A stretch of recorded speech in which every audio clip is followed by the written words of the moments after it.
Sandbox, written by G.H Appleby. This untold story goes back 56 years to 1968, when I was just 8 years old. The year now is 2024, and I am 64 years old. My name is Betsy Lancaster, and unfortunately, I have been recently diagnosed with early stage Alzheimer's. All the more reason for me to document this tale on my laptop before I lose access to my long-term memory. I have never told anybody about what happened all those years ago, not even my husband of 37 years. This is very difficult for me to recall the events that would eventually haunt me the rest of my life. So it started back when my father built me a large sandbox to play in behind our garage on our property in Stillwater, Oklahoma. At 8 years of age, I swear the square wood framed sandbox appeared to be the size of a large shed, but in actuality, it was about 10 foot by 10 foot. I remember watching my father building the frame and not telling me what it was. I would hand him the hammer and hand him nails one at a time from the nail pouch that was strapped around my waist. I was always Daddy's little helper. I remember I kept guessing what it was, but he wouldn't tell me. I thought it was a frame for our vegetable garden at the time. At the four corners of the square frame, he attached triangle-shaped seats. Finally, when my father returned with a truckload of play sand, I realized it was my very first sandbox. The sand was clean and fine. I can recall picking up my first handful of the soft sand and letting it sift through my fingers. After the sandbox was filled with sand, I ran over to grab my two best friends on Huckleberry Lane, Billy and Joey. Billy lived two houses down to our left. Joey lived five houses down on the opposite end of our street. They were both my age and in the same grade. During that summer of 1968, we played in the sandbox almost every day. Soon, the sandbox was populated with digging and sifting tools, along with sand pails and plastic shovels. The boys brought their Tonka trucks, Hot Wheel cars, and small plastic Green Army action figures, along with tanks and artillery guns. I added plastic cowboy and Indian figures, which I would use in battle as the three of us played war from our corner seats of the sandbox. We'd build up sand berms and station our army soldiers, cowboys, and Indians behind them. Small rocks would serve as rockets, as we would throw them at the approaching enemy. And then it happened. It was a hot summer day in July. Joey, Billy, and I met at the sandbox after lunch, as we did almost every day that summer. I was sitting on my corner seat, and the boys were sitting Indian style in the sand playing with their Tonka trucks. I can remember that Joey was wearing his new red sneakers that his mother had told him to take them off before entering the sandbox. Clearly, he did not listen. We saw a subtle swirling motion in the sand, right dead center of the sandbox. We all stopped playing and looked at the bizarre motion, almost like a small sinkhole was forming. Then suddenly, a small hand emerged from the sand, with granules of sand cascading down off its fingers. The hand was the size of a child's hand, protruding up maybe 3 inches past the wrist. The hand slowly spun around like a periscope on a submarine, as if searching its new environment on the surface. Collectively, the three of us screamed and jumped out of the sandbox. No words were spoken. The hand was scaly dry with skin that seemed ancient, featuring matte purple and gray resembling bruising. The small, childlike fingernails were long and pointed, dark and dirty. The hand briefly felt around within its reach. Finding nothing, the hand slipped back down into its subterranean home.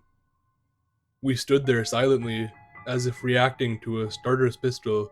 We instantly ran in different directions to our homes. Predictably, our parents did not believe our story. Joey's mom was more focused on why his brand new red sneakers were so dirty, and Billy's dad scolded him for reading too many monster magazines. My father calmly walked out to the sandbox with me to show me it was either my imagination or a story that I had made up with my friends. We stood outside the sandbox for 10 minutes to prove to me that there was no hand rising out of the sand. I bet it must have been mid August when we decided it was safe to step into the sandbox. Prior to that, we spent considerable time standing outside the sandbox waiting for the hand to reappear. It did not. Joey, the rebel, was first to set foot in the sand, still wearing his red sneakers, clearly ignoring his mother's rule. I remember he walked around the sandbox, bravely kicking up the sand, trying to conjure up the sand hand monster. After those antics, we all deemed it a safe place to play. It might have been 2 weeks later when we saw the sand swirling in the middle of the sandbox. This time, each of us moved to our corner seats to watch what emerged. The same dry and callous child's hand popped up. It remained still above the surface, only slightly moving its dirt caked fingers as if testing the air. We sat and remained silent. Somehow, we knew if we ran to tell our parents, the hand would disappear. Joey, the thrill seeker, picked up a small rock and threw it near the hand. The hand must have picked up on the faint vibrations of the stone hitting the sand and immediately went for it. The hand picked up the stone and disappeared below with it. We waited perhaps 10 minutes, this time with our butts sideways, on the sandbox seat, as we swiveled so our feet were on the outside of the sandbox. The hand returned with something in its closed grip. I thought that maybe it was returning the stone that Joey threw. The closed fist opened up and dropped a shiny, polished black stone. The hand slipped back down. We waited another 5 minutes.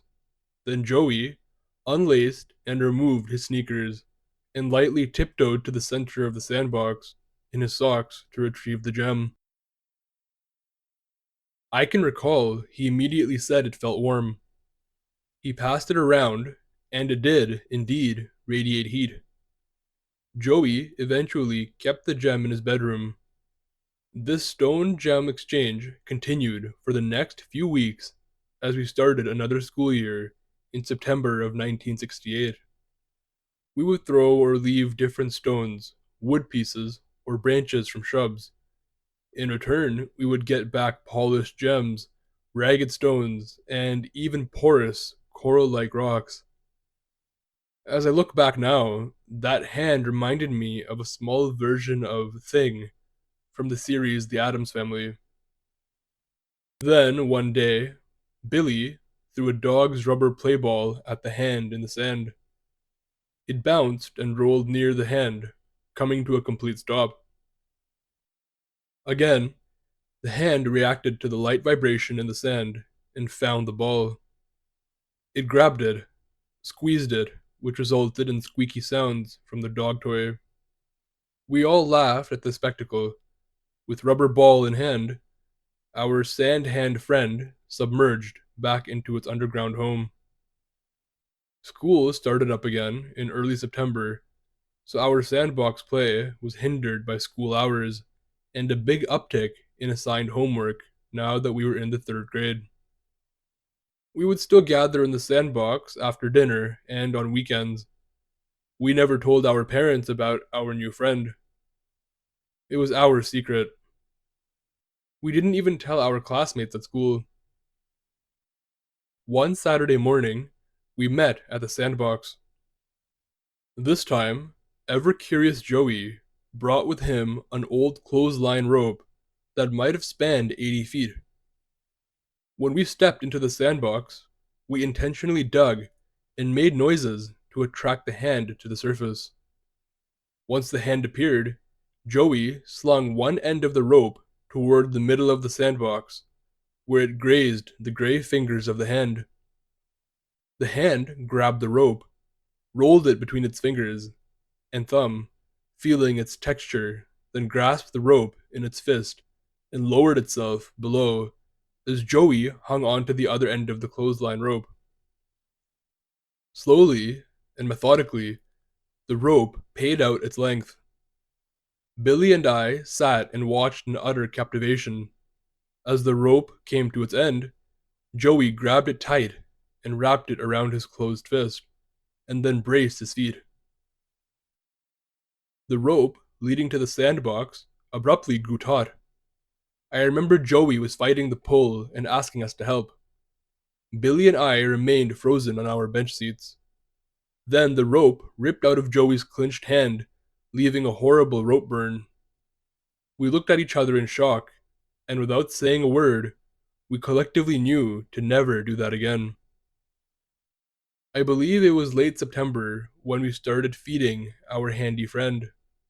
It started with vegetables, then candy, and then eventually leftover meat from our dinners, which we would secretly hide in our pockets at the dinner table while our parents weren't looking. We would toss the food, which of course would get sandy, and the small hand eagerly would grab the food item, squeeze it, and feel its texture, and then disappear with it. We actually joked one day that the hand would take a piece of meat, descend with it, and then reappear with a thumbs up sign. We laughed so hard at that. It just seemed so harmless at the time. Then, probably a week later, we were shocked to see a second hand rise up out of the sand, alongside the small hand that had become our friend. This new hand was ghostly gray, aged with cuts, scrapes, and blisters, and displayed freakishly long knuckles. Its long, bony fingers stretched high above the sand. We assumed this new hand was a parent to the other hand. After getting over our initial creepy shock, we continued our play with exchanging balls, toys, and food. The larger hand brought up larger stones for its gift to us. The gifts turned grisly as it brought up from its depths bones, and specifically animal bones. With the season turning into a chilling October, we slowed down on our sandbox playtime, which meant no more exchanging gifts. This also meant no more table scraps to feed the sand hands. Then, one day in mid October, our family cat, Corky, disappeared. He was an outdoor cat that came home just after dinner time every night after a day's worth of hunting and exploring its surrounding kingdom. On the second day of Corky not returning, my father walked behind our garage, where our property ended and a deep forest began. He spent hours looking and calling out for Corky. Days went by, and my mother said that maybe Corky got lost in the woods. She reminded me that he was 12 years old, and it might have been his time. I was deeply saddened, and can remember petitioning for a new kitten. Weeks later, I soon forgot all about a new kitten after a mysterious tragedy befell our neighborhood. Then, probably a week or so later, I was playing hopscotch on the driveway pavement in our backyard with other friends. I saw our neighbor, Miss Blankenberg, an elderly woman forever wearing her housecoat, in her backyard, calling out for her cat. She was calling its name. I think it was Molly. She was also making that usual mouth tongue clicking noise that most cats seem to respond to. She walked to the fence and asked us if we had seen her cat. None of us did. Again, at the time, it meant nothing to me. Just another runaway cat. This is where my story spirals into unspeakable, horrifying detail. One day in late October, just days before Halloween, a warm front rolled through Oklahoma. The weather was sunny and fair, with temperatures in the 70s. After school, Joey and Billy came over to ask my mother if I could come out to play.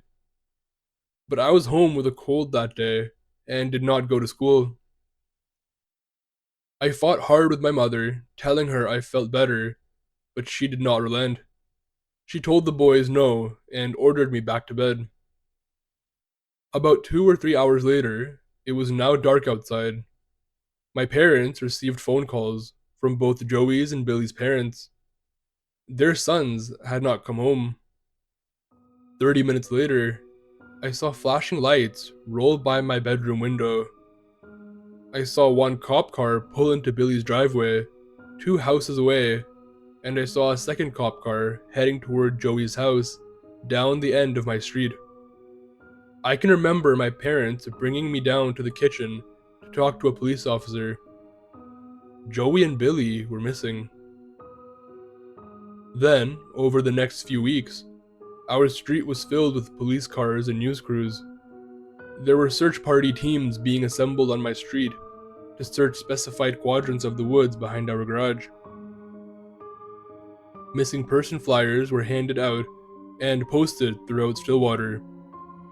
I can recall seeing a stack of papers sitting face down on our kitchen table.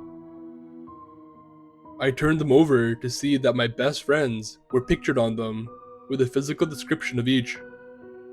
That's when reality hit me. I remember running upstairs to my bedroom and laying on my bed crying.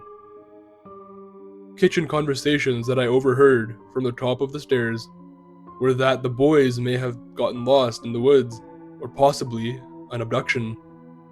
At 8 years old, I was confused as to what that meant.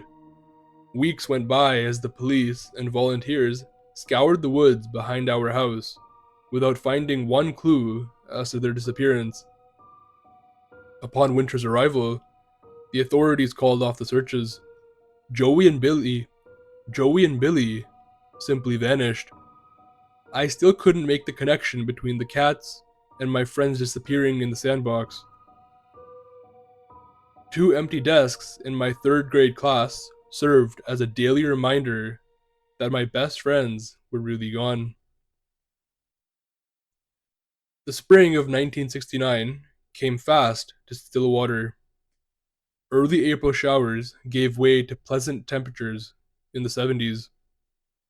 My father, who had covered the sandbox with plywood for the winter, removed the seasonal covering in hopes that I might want to invite new friends to come over and play. I finally found the courage to walk out to the sandbox, not so much to play, but to maybe think of Joey and Billy one last time in memoriam. I approached the sandbox and saw one of Joey's red sneakers lying in the sand in the middle of the sandbox.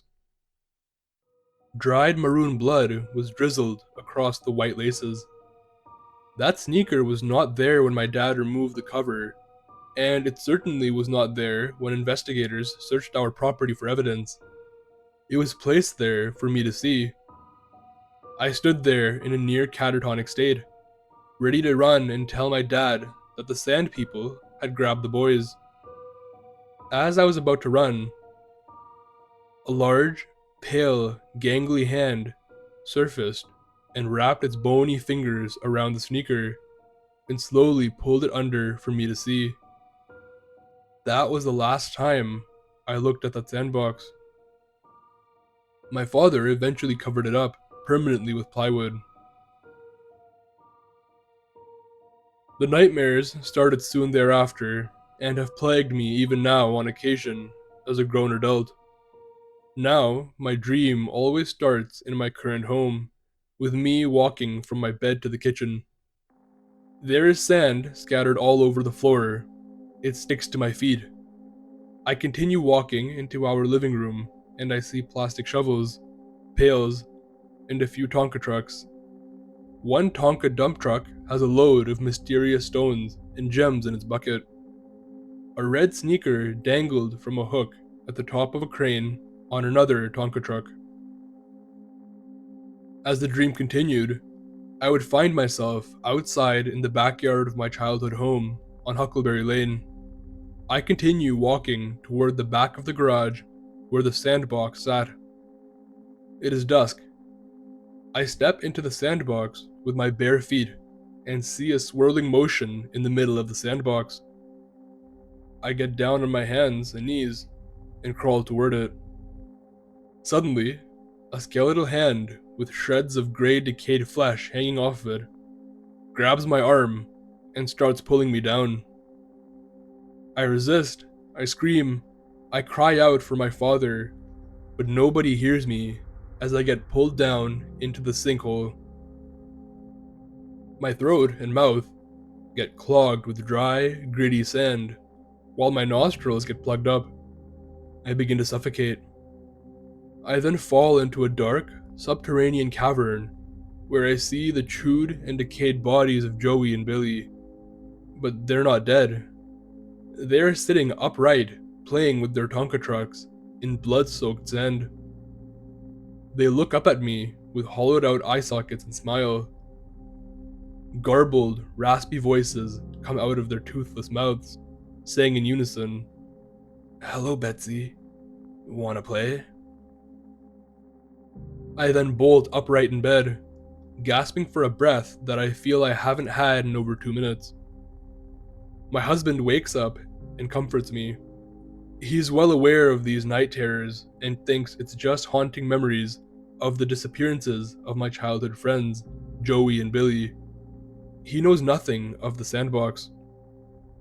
Shortly after my recent diagnosis, I took the 2-hour drive to Stillwater, back to my neighborhood, my street, and my house.